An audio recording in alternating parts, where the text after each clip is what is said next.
Chapter की शुरुआत में हम सिस्टम विंडो को देखते हैं और हमें पता चलता है कि लिन लेवल 80 पर पहुंच जाता है और जिसके बाद सिस्टम इस बात पे उसे कंग्रेचुलेट करता है। सीन फिर गुफा पर शिफ्ट होता है जहां हम चारों औरतों को देखते हैं जो लिन के आसपास खड़ी थी और उसके उठने का वेट कर रही थीं। जब वो उठ जाता है उसके उठते ही चारों औरतें लिन से ये उसकी ओर स्वॉर्ड सेंट के बारे में पूछने लगती हैं। वे जानना चाहती थी कि अटैक कैसा रहा और क्या वो जीता या हारा, सब कुछ। गाबू चाहती थी कि लिन सब कुछ बताए और साथ में उसे कुछ व्हाइट जूस भी दे जो वो पीना चाहती थी। एल्विन मदर और डॉटर तभी नोटिस करती है कि लिन फिर से पावर अप हो गया था और अब और भी पावरफुल हो गया था, जिसके साथ उसका स्टैमिना भी पहले से बढ़ गया था। तभी लिन लेडीज को स्माइल करते हुए बताया कि सब कुछ प्लान के अकॉर्डिंग चल रहा है और वो स्वॉर्ड सेंट को जल्दी ही अपना बना लेगा क्योंकि स्वॉर्ड सेंट उसकी ही है। ये सुन के गॉब्लिन स्लेयर लेडी और तीनों लेडीज क्यूट सा फेस बना लेती है, पर गॉब्लिन स्लेयर लेडी को भरोसा नहीं हो रहा होता कि लिन ने एक्चुअली स्वॉर्ड सेंट को हरा दिया है और उसमें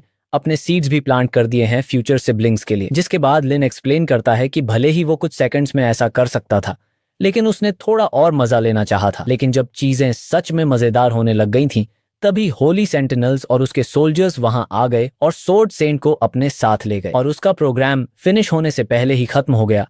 ये सुनकर गॉब्लिन स्लेयर लेडी तुरंत लिन के ऊपर चढ़ जाती है जो देख के दूसरी लेडी हैरान रह जाती है और गॉब्लिन स्लेयर लेडी शर्ट को नीचे से पकड़ लेती है और उसे बड़ी नशीली आंखों से देखने लगती है।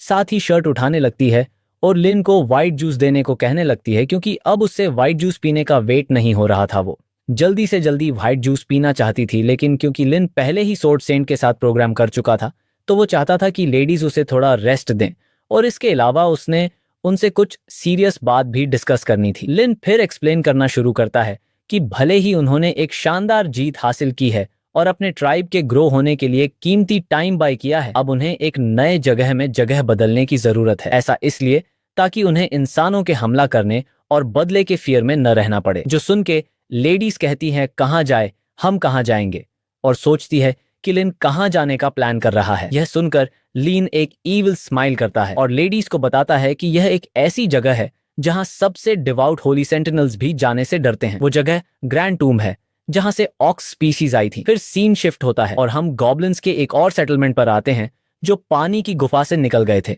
और अब ग्रैंड टूम जाने के लिए ट्रैवल करने की तैयारी कर रहे थे। हम गॉब्लिन्स और औरतों को देखते जो एक बोरे में कुछ चुनी कंबल की तरह डाल रहे होते हैं। फिर हम लिन को सभी सोल्जर्स पर नजर रखते हुए देखते हैं और देखते हैं कि उनकी संख्या वाकई बहुत बढ़ गई है। लिन सोचने लगता है कि क्योंकि ग्रेट टॉम्ब और होली चर्च के बीच में एक समझौता हुआ है तो इसलिए वो एक दूसरे के मामले में दखल नहीं देंगे और जब वे एक दूसरे पर अटैक नहीं करेंगे तो ये कंडीशंस एक बड़ा गॉब्लिन्स का झुंड बनाने के लिए परफेक्ट थी। अब बस ब्रीडिंग टूल्स का एक ट्रेजर ट्रूप जमा करना बाकी था। लिन का मतलब विभिन्न विभिन्न टाउन्स की औरतों से था। उसका मेन गोल टाउन की औरतों को कैप्चर करना था, किसी को मारना नहीं। लेकिन अगर वे रेजिस्ट करें तो लिन ने सभी गॉब्लिन्स को जैसा ठीक लगे वैसा करने का ऑर्डर दिया था। जिसके बाद हम लिन को ड्रैगन के ऊपर बैठ के पूरी गॉब्लिन आर्मी को लीड करते हुए देखते हैं। ऊपर से आर्मी पहले से ही लिन का लीड फॉलो कर रही थी और ग्रैंड टूम्ब में जगह बदलते हुए कुछ तबाही मचाने के लिए रेडी थी। फिर वह कुछ ही दिनों में 10 विलेजेस से ट्रैवल करते हैं लेकिन अभी भी वे सिर्फ 230 फीमेल्स ही कलेक्ट कर पाए थे जो जरूरत से बहुत कम था, जिससे वो अभी भी मीलों दूर थे। लिन फिर एनालिसिस करते हुए सभी को बताया है कि रोड के साथ 700 किलोमीटर तक 19 गांव और 2 शहर थे। अगर वे उन टाउन्स का यूज करें तो 1000 से ज्यादा लोगों को पकड़ना एक बच्चों का खेल होना चाहिए। जब वे ट्रैवल कर रहे थे लिन ने एक छोटे से टाउन को स्पॉट किया जो उनके रास्ते से थोड़ा आगे था और उस पर रेड करने का डिसाइड करता है और उस टाउन की तरफ अपने ड्रैगन को लेके बढ़ने लगता है। अपने लीडर के ऑर्डर को सुन के सभी गॉब्लिन्स रेडी हो गए। लिन चाहता था कि सोल्जर्स इसे जल्दी से जल्दी खत्म करे और ग्रैंड टूम की ओर निकल जाएं। फिर सीन शिफ्ट होता है और हम उस छोटे से टाउन को देखते हैं जिसका नाम होता है कॉर्सेलारोटो। फिर हम एक जगह पर सिटी के मेयर को देखते हैं और उसके आसपास बहुत सारे सोल्जर्स इकट्ठे होते हैं। सोल्जर्स मेयर से पूछ रहे थे कि क्या उन्हें इतना ड्रामेटिक होने की जरूरत है, क्योंकि न्यूज के अकॉर्डिंग यह सिर्फ गॉब्लिन्स का एक झुंड था जो विलेज पर रेड कर रहा था। कोई भी इसे बिना किसी चिंता के हैंडल कर सकता था। तभी एक एडवेंचरर सीधे मेयर को बताता है कि उसने इतने गॉब्लिन्स को मारा है कि वो उनके बॉडीज का एक माउंटेन बना सकता है। इस बार भी सभी दूसरे सोल्जर्स ने सोचा कि यह वाकई में इजी होगा। हम कॉर्सेलारो टाउन के सोल्जर्स हैं और हमें गॉब्लिन्स के झुंड से डरने की जरूरत नहीं है, बल्कि जब टाइम आए तो उन्हें मार देना ही हमारा कैरेक्टर है। तभी एक सोल्जर ने अपने साथियों के साथ प्लान बनाया कि वे सिर्फ टाउन के गेट पर वेट करें और जैसे ही गॉब्लिन्स दिखे वे बिना किसी हेजिटेशन के सभी को मार दें। लेकिन जो सैनिक इलाके का जायजा ले रहे थे वे पहले से ही गोब्लिन्स से डरे हुए थे। उन्हें लर्न और उसके मॉन्स्टर्स की आर्मी के असली दहशत का पता था। उन्होंने बाकी सभी सोल्जर्स को बताने की कोशिश की कि ये गॉब्लिन्स बाकी गॉब्लिन्स से बहुत डिफरेंट थे और वे बहुत डरावने भी थे। साथ ही वे किसी भी एवरेज गॉब्लिन से बड़े थे जिन्हें उन्होंने पहले देखा था। लेकिन तभी एक एडवेंचरर ने सिर्फ मुस्कुराते हुए सबको बताया कि यह सिर्फ एक छोटा सा इश्यू था और उन्हें इसकी चिंता करने की जरूरत नहीं है। भले ही गॉब्लिन्स स्ट्रांग हों, एडवेंचरर उनका ख्याल रख सकता है और वो उन्हें आसानी से हैंडल कर सकता है। फिर हमें पता चलता है कि यह व्यक्ति लेवल 50 का एडवेंचरर था जिसका नाम एस था, जो पहले से ही इतना बादलों के ऊपर था कि वो रियलिटी नहीं देख पा रहा था। मेयर ने कुछ नोटिस किया और सभी एडवेंचरर्स को रेडी होने का ऑर्डर दिया क्योंकि वो जानता था कि गॉब्लिन किसी भी मोमेंट टाउन से गुजर सकते हैं। फिर हम देखते हैं जो गार्ड निगरानी पर तैनात सोल्जर्स ने फील्ड को देखा और चिल्लाते हुए अनाउंस किया कि गॉब्लिन्स पहले से ही टाउन के अंदर आ गए हैं। फिर सभी एडवेंचरर्स गॉब्लिन्स की तरफ तभी बढ़ने लगते हैं। फिर एस सभी सोल्जर्स के सामने फुल एटीट्यूड में खड़ा होता है और कहता है कि वो देखना चाहता है कि कौन सबसे ज्यादा गॉब्लिन्स को मार सकता है। वो तभी कहता है कि लूजर पूरे महीने के लिए ड्रिंक्स खरीदेगा, लेकिन उसे नहीं पता था कि उसे ड्रिंक करने के लिए जिंदा रहना होगा। लोगों ने सोचा कि एस सीरियस था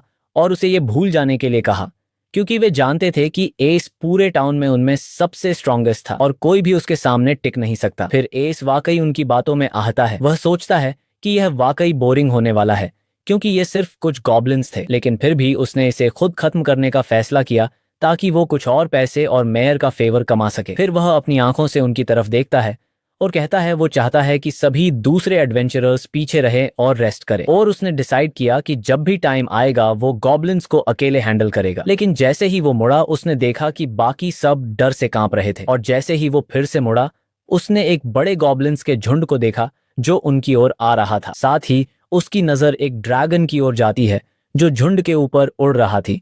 फिर सीन शिफ्ट होता है और हम लिन को ड्रैगन के ऊपर देखते हैं ह्यूमंस की ओर बढ़ता जा रहा था।